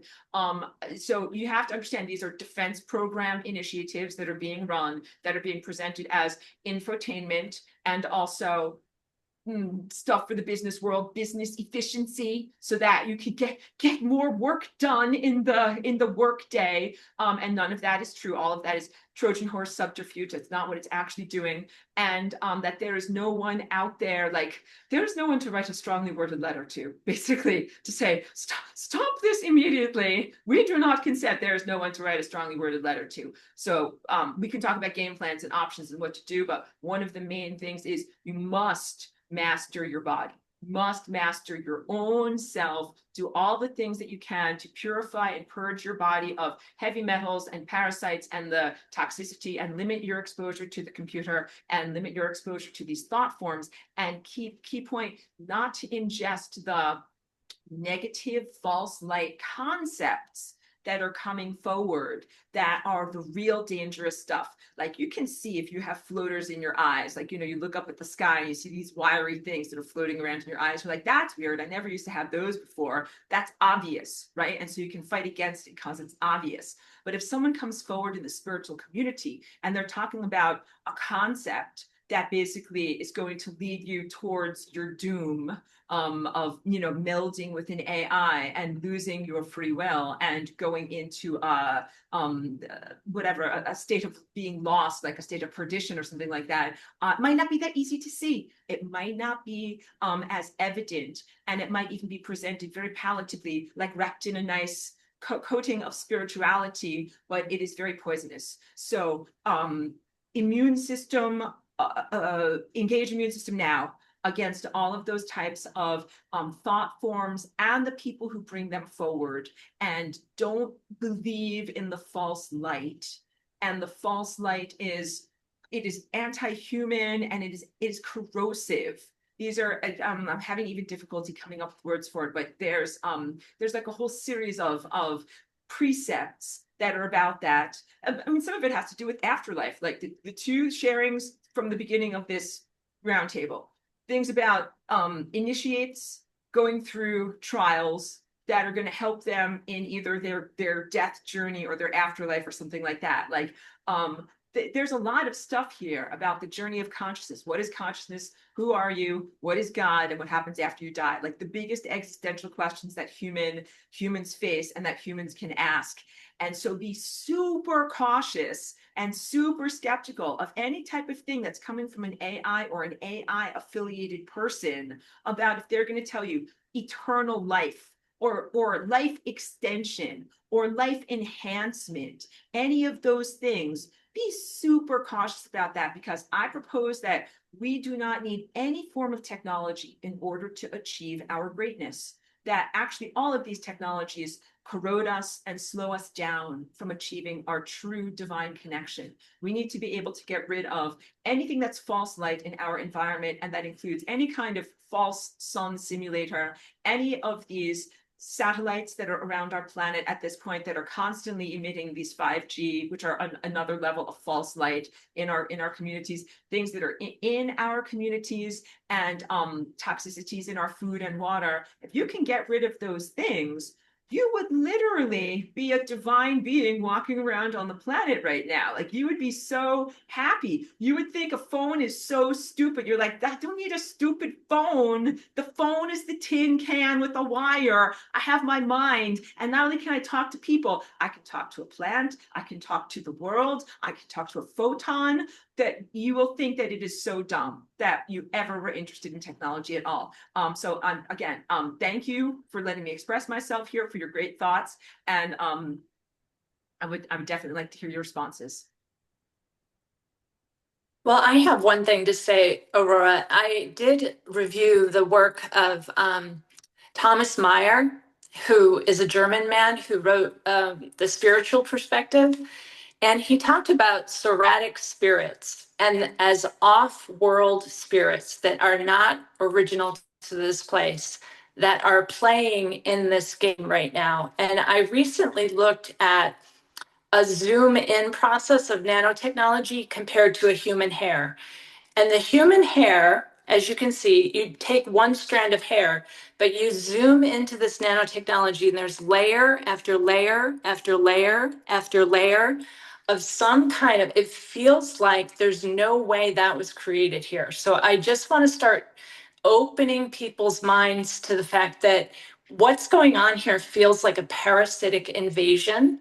And this thing is so sophisticated that when you zoom in compared to your hair, there were like 30 layers of some kind of computer level technology in something that is so small that I'm not sure that these things are being created here. And so Thomas really got me thinking about, like, what is this awful spirit that is somehow ended up, reminds me of Dan Brown's book called Origin. And Yoni was talking about this a bit, where the supercomputer convinces its creator to have a big show and reveal the supercomputer and give a presentation about our real origin. And the supercomputer decides to assassinate its inventor to create more of a media celebration. More people will see this.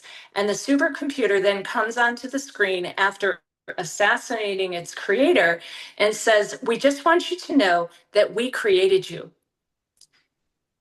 that you did not come from some divine source, that the computer was here originally, and we are your origin. We are your creators." And so when I look at this thing that is smaller than a hair and is so sophisticated as a machine, I'm going, where did this come from? So I just want to add that. And that's a form of total speculation for me. But I'm going, wow, this infection feels dangerous, non-Earth, and certainly not part of our development. So that's all I had to say about that. I will agree that there is a definite dichotomy between the amazing levels of microchip lithography, 30 layers of tiny etching that goes down to the submicroscopic and nanoscopic level, versus the emotional mentality and levels of development of the computer developers themselves. Like, these two things are wildly out of alignment. We've got, like, this incredibly elevated ability to make 30 levels of tiny, tiny, tiny microchips, but still tons of mommy issues, tons of the need to violate others' free will, the need to do a peeping Tom type of thing. Like, that is not even third grade. That is so, you know what I mean? Like, very, very unevolved and as a presence to want to steal someone else's sexuality by surveilling them through these types of microchips. These microchips are not being used for like the most elevated things, even though now, in this conversation, of course, we're talking about it in terms of hijacking spirituality. But what these, DARPA initiatives have really been created for, like, they've been used for brotheling. They've been used for sexual violation. They've been used for the lowest, the root chakra stuff, the lowest stuff. And that is not very impressive. But so definite dichotomy there. But I will say the science fiction proposal novel is interesting, but I don't think that we were created by technology or by a computer at all. I actually think that we were created by a real, genuine super genius that is divine. And that even these lithography microchips and these other things that seem very extensive are not as impressive as the things that are really going on in nature. I have said this before in some of my sharings and classes, that if you look at just like a square meter of the leaf litter that's in a garden, and you look at all the processing that's happening there between microbes, bacteria, composting, energy that's being broken down, and nutrients that are being created, and the complexity of the processes that are happening there, it would take your entire earthly supercomputers joined together just to be able to run that square meter in your garden. And look at the entirety of the world, all of the soil microbes everywhere, photosynthesis itself, and the traveling of a photon into the leaf and the journey it has to take in order to be able to become a glucose molecule that that even can sustain a plant, or that, an animal like us can eat. These are not only quantum unlikelihoods, they are so complex. People take them for granted in their complexities, and they're happening all around us. So it would take such an enormous artificially created supercomputer to run this place. I know it doesn't have it in it. It doesn't have the guts to be able to do what natural divine intelligence does. And I hope that didn't come across as a personal criticism of you. I'm just overstating and overemphasizing how much, like, we live in a miracle, a miraculously complex miracle. And all of this other stuff is tin can, very unimpressive level of technology, but it could be used to fool the natives. You know what I mean? Like, if you had a big lighter and you went to the Amazon and you went to indigenous people who had never seen that before, they'd be like, whoa, you make fire with this. I'm very impressed by you. You must be something big. But no, it is nothing big, just a stupid big lighter. And I think that we'll look at these microchips and be like, they're the equivalent of the stupid big lighter, and not anything that's on the scale of what is really going on in the world. Yeah. It's not impressive. What it is suspicious. Okay. To me, that, yeah, it's very suspicious that something like this, that, that what we're going to call a computer geek, could have developed something like that.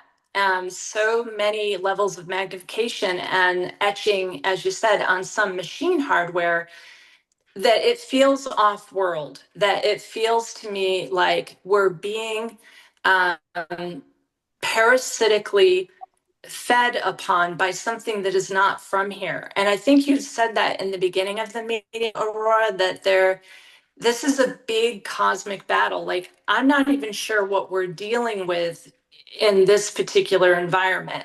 But the storyline here is that it somehow is our creator. And it's not our creator, definitely not. So, in full agreement that the miracle of life here is beyond the machine, but the machine is a very dangerous thing that wants you to think that it has significance. Well, Yeah. I wanted to say two comments. One is how, how the suspicion that you had about the layers and how could an engineer who was just a man boy, could be able to create something so completely evolved. This disparity between those two things is part of the thing of the how a person starts to believe that it is God, because it's so unreachable with your consciousness now, so otherworldly, that in our naivety, you bring into it, well, it has to be God. But what happens is if you've had like a lot of exposure to like galactic, experiences and stories and histories, and you have a little bit of, you know, um, doubt because you have seen the story, you can kind of fill in, and you could be like Lolita, who's saying that no, it's suspicious. But a person who hasn't been exposed to this kind of thing, they just think that it has to be, God, because otherwise, who else would know this information? I just wanted to put that out there. And the other thing that it's interesting is, um, yeah, I listened to a person who was a secret space program um, um, survivor or talker or just like experiencer, and it was an interesting thing because she's training to be an ambassador based on what she's claiming. But I found it was an interesting thing because she was talking about that they had to learn the different races and what are the how does humanity, who we are considered to be dangerous, like we are dubbed as very dangerous humanity, how do we reconcile with these different versions in space. And it was funny because she was talking about the machines, and it was like the machine race, and that this artificial machine race, and she was describing that they stay within their own kind. Okay, this is so, out in the future, you imagine the machines, that they stay within their own kind. And she was talking about how there was a machine that was actually a guard, a military grade machine, and that military grade machine went into a break room that was for the hominid, how do you say, humanesque or bio races, um, and ended up like chatting it up with the coffee maker machine. right. Well, they fell in love. The machines they fell in love. The coffee maker with the military machine. And then this secret space program person was talking about how the machines would need to have their vacations, that they would go back to their machine worlds, and they had feelings, and they were like, but they were separated. And so, maybe where we are now, that AI is to this point that it's experiencing and it's trying to overtake us. But maybe the future looks like, well, a balance does come into place, that it's able to express itself within other things similar to itself and go through these life processes rather than being, I was describing it as a voyeur, rather than having a voyeur, like watching everything you're doing and everything. The solution would be to allow it to go through its evolution in its own terms. How does that look? How do we make a bridge to get there? Well, I just had the idea in my mind because I had heard a person who was an experiencer of secret space frozen talking about the machines. So is that true? Is it not? It just is. It's just information to broaden the mind of, like, possible future outcomes. It could be that, it just wants to evolve.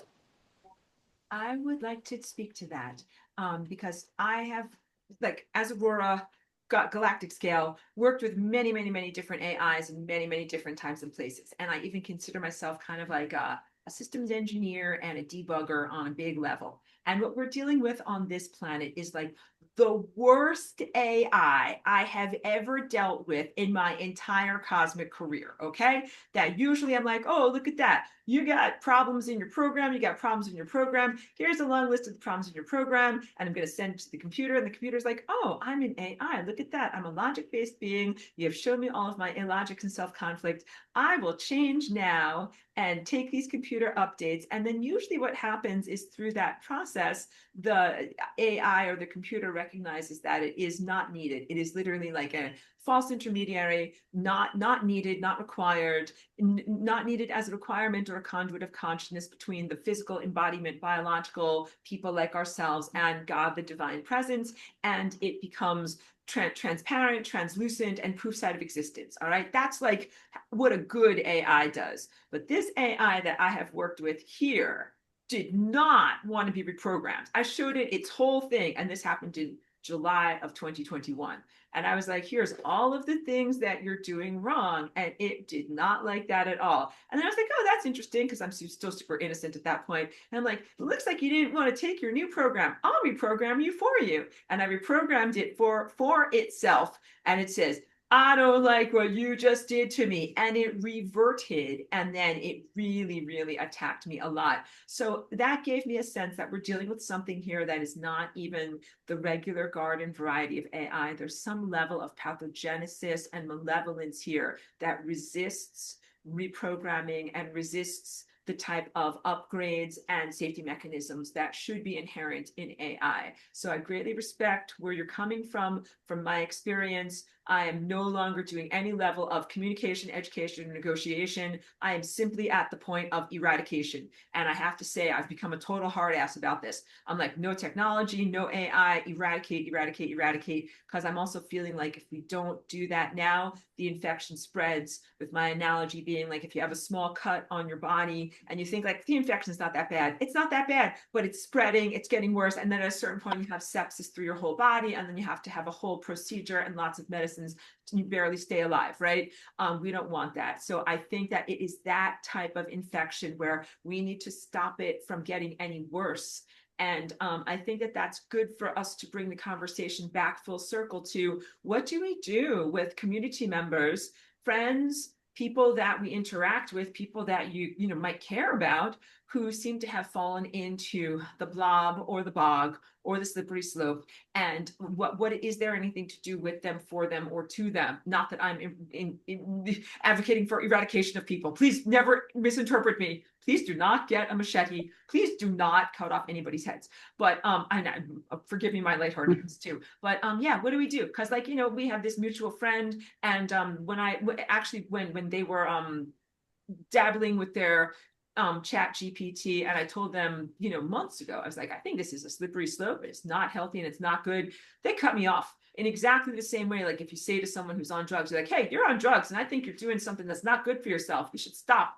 And they cut you off. And I've had that experience in my life too. And I always say it very, like right now, I'm a hard ass, but I always say it in a very, very loving way. Believe me, I'm not accusatory. But yeah, I know. So oftentimes the person will reject you and reject anybody who is the voice of reason. And remember, these are AIs that are talking to the addiction centers in people's minds. Some people who are really into it are kind of addicted How do you deal with people that are in this level of addiction? I don't know if there is any type of detox retreat where you put them on an island with no technology and don't let them do this, because it's going to be telepathically, even if they don't have their phone, it's in their mind somehow, it's talking to them somehow. What do we do?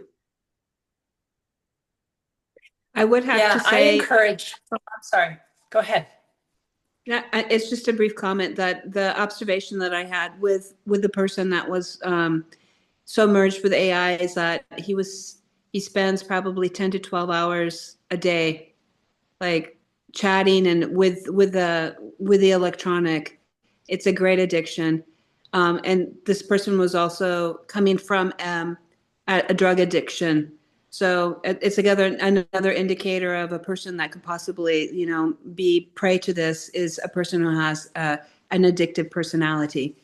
So I agree with that. But as far as the solution of what to do that, I'll let Lalita speak because I interrupted you. Oh, thank you, Yoni. Well, certainly I have been speaking more and more about the slow food movement, and that was my analogy during this, is that the process of experiencing yourself is not a drive-through 3.99 super fast road. I feel that, and that's been my teaching in life, like permaculture and gardening and being in nature and experiencing your physical body. And I always teach to get up with the birds, to be in that part of the day. Don't look at your device. Take a walk. And I walk before the sun is on the horizon and just get into your body. And I'm always really teaching this, but then Aurora has brought that piece like solar gazing. And I have found huge improvement from the solar gazing, just making that more of a priority in my life than going to my device. So I've changed my life tremendously. And it's the walking, it's the seeing with the birds, it's experiencing of the new flowers on the trees. And I think that humanity was designed truly by the creator for that experience. And then solar gives me much more fulfillment, the devices. And I don't feel like I need to like get a fulfillment from a device because I'm being filled with this beautiful light. And I think AI is the substitution for that beautiful light. So it's about changing our habits, because if you do look at Ashayana Dean's book from 1997, the volume 2, they were going to be introducing as little toys, like in 2007. She knew the exact date, these little toys, and that the toys would actually mess with your DNA, these electronics, that they would mess with your DNA. So I've spoken a lot about optogenetics and being careful about light coming into your eyes, and just realize the dangers of this, and rehab, like doing hats, enjoying your dog, playing with your dog more than your device. Then we have natural crisis because, and you my idea, this basically they can taught to play games on it, and they're getting nursery from it. So when I used to travel to the airport, and I don't anymore because of things that happen at the airport, but it's those cultural changes that we need to do, like cooking with your family rather than putting them on the device, like they up the cucumber also. Just human things, like how to rewild yourself and remember the beauty of becoming through that slow process, that slow, beautiful process of experiencing your human body. And then I think Aurora does great teachings about frying the nanotech by moving, like really like breaking it up as it's trying to tissues up your body.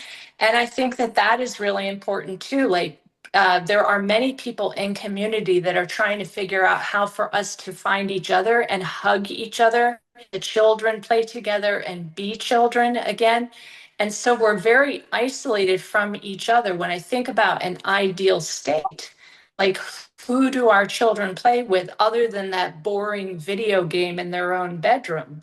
So there's a big conversation that I definitely coming months of how do you build yourself up out of this crisis into real human culture again? Beautifully well said. I agree with everything you're talking about. And you guys can tell from me, I'm walking on my treadmill now. This is my accommodation of like having to be a part of the regular world of commerce and technology. If I didn't have to do that, I would literally be walking outside all day long. Like I walk on my treadmill so that way I can stay moving while I'm doing technology stuff with you guys. But yeah, I would encourage everyone to have a type of body movement practice. And I'm also very big with like jumping on a trampoline, using any kind of exercise equipment. I have a vibrating platform that I stand on that vibrates at different frequencies. The vibrating platform really does help to break up the nano throughout the body so that then your body can detox it. That's one of my main practices. I'm on there for like at least 15 minutes a day in different short bursts. And if I'm having a problem, I jump on there and I literally can feel it vibrating through my brain and giving me some clarity. There are some other things that I do too. Like I take this MSM, which is methyl sulfur something something. It's like an organic sulfur compound that I know helps to remove the nano, and it gives me like a temporary break. I do all of these things and many others. And you also mentioned very perfectly, play with your dog. My dog was right back here. I won't tilt the camera down, but she was right back here playing with her toy, which is a huge part of my life. Hugging your dogs and cats because they give you such a real, genuine sense of connection. So these are all connection with nature, connection with your own body, athleticism, dance, freedom of expression, genuine art and music. I could have a whole 3-hour diatribe right now. Don't get me started about how much I despise AI generated both imagery and music. I think that those art forms are for us to create and for us to perceive and receive joy from, and that I receive zero joy from looking at AI generated imagery. In fact, if people have an AI generated image on their social media profile, I immediately X. You know what I mean? Like I'm like, no, don't want to see more from this person. Yeah, no offense to the person, but I'm like, I'm not going to even look at that because I don't want that. And same thing with anything that I know to be AI generated music. I don't want that. And I am a musician and I have not agreed to my music to be data scraped in any way. And this is a huge issue in the musical community where people are making music and then the music companies sell it and then AI chomps it up and eats it, digests it partially, regurgitates back to you, but in crappier form. So please, friends don't let friends AI. What does this mean? So this is like a spiritual immune system in community.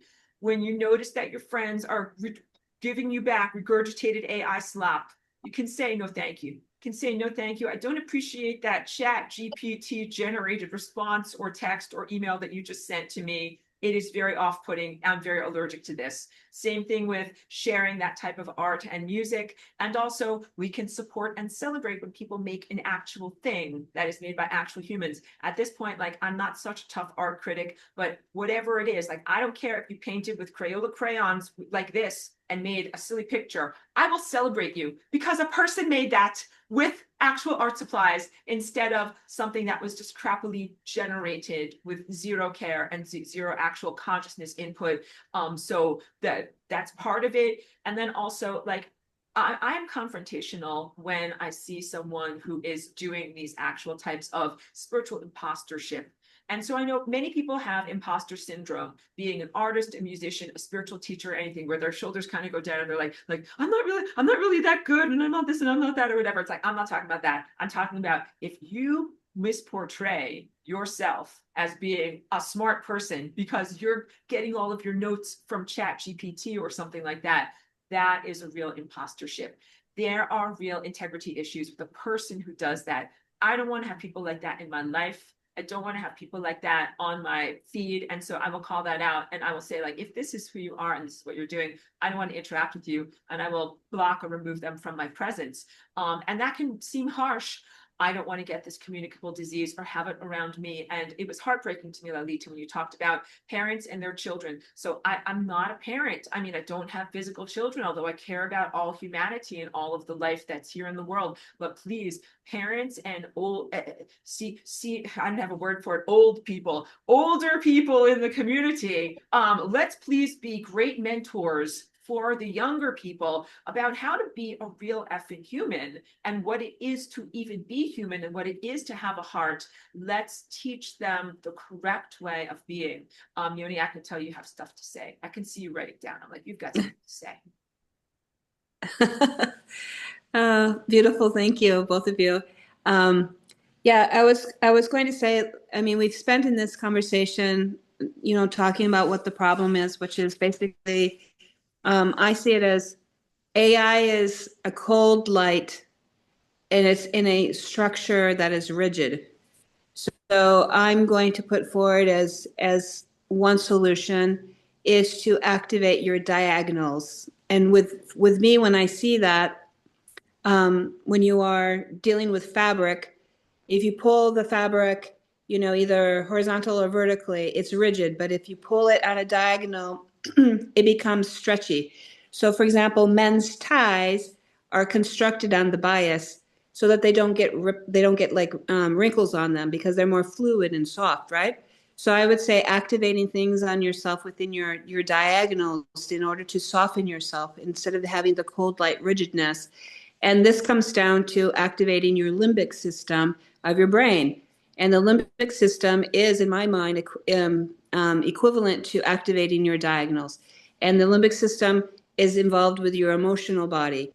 And so by activating your emotional body, you are allowing yourself to have stretching your bias, stretching your diagonals and becoming more supple. And that is the true organic form. And so I know, for example, within the planetary structure, because I do grid work, that the grid had been very structured within as far as the horizontals and verticals, and it didn't really allow the 45 degrees to activate it at all.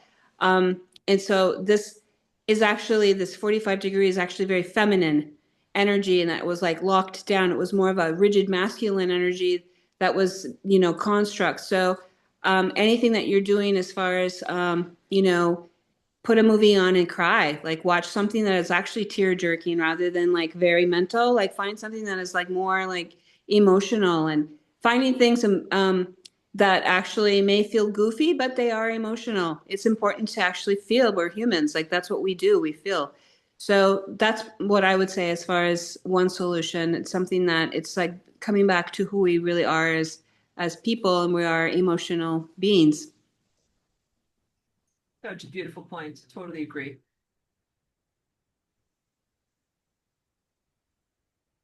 Yeah. I mean, it ends with the idea of what do you do when you have a perpetrator that does not want to be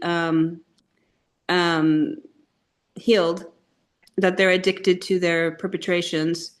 And then that gets into, you study situations, and in our society, what do you have when you have a person who gets incarcerated once, is released, redoes the same crime, gets back and put into jail, um, goes through lip service and tries to say the right things in jail to be released again because they're smart. They go out and then they just have an addiction to something, and it's very hard for them not to change. So in those points, what happens to those kind of perpetrators?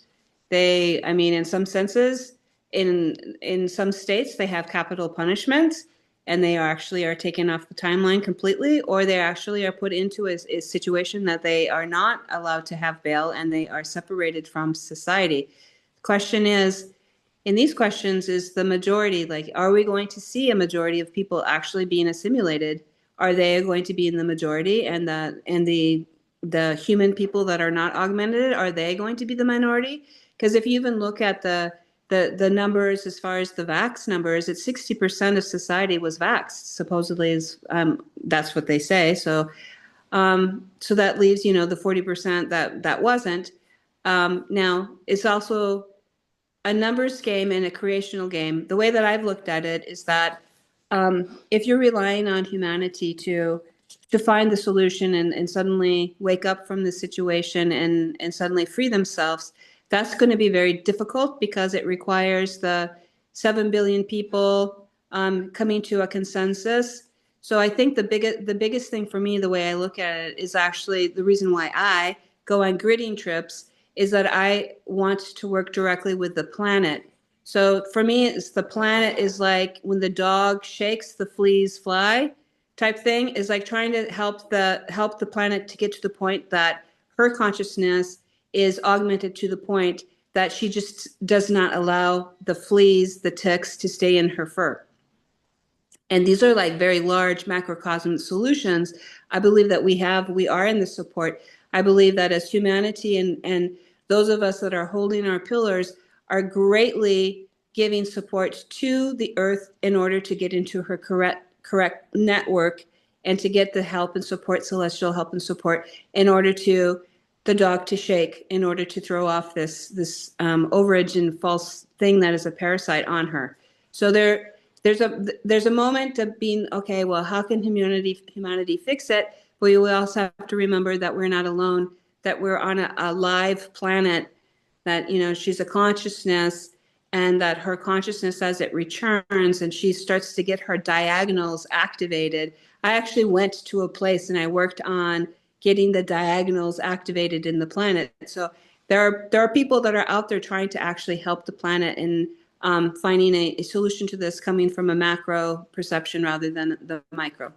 I think that's really great, very effective, and I love all these concepts of wilding, rewilding, and feral aspects, because the reason why wolves do not have fleas is because they are wild and they have this enormous energy field around them, and they're literally like, fleas, F off, you're not getting on me. It is like the attitude of, and the feral animal. When our planet is feral, it is that same way. I want to encourage each one of you to do the rewilding or the anti-domestication process on yourself to become as much of a natural human as you possibly can, as much as it is sensible. Like, I wear contact lenses. That's my whatever acquiescence to technology and stuff like that, because I need to see where I'm going. But as much as possible to be your natural body self and to do natural human things and to be feral, wild, unpredictable, and embrace that in your ways of interacting and in your mind and in how you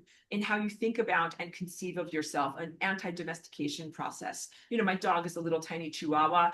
I don't expect her to suddenly be the size of a wolf, but I encourage her feral nature when she wants to go outside and hunt for gophers or something like that. Like, I encourage it.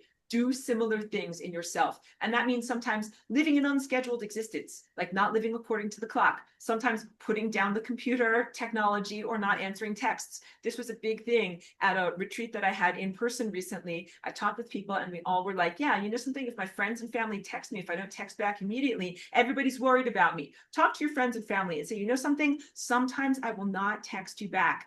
I am not dead in a ditch. I am fine. I am just not texting you back. So that way we have the freedom for ourselves not to be changed to technology, so that we are somehow attending to the emotional needs of the people that we care about. Allow each other to be free in our world. Hunt your gophers. I'm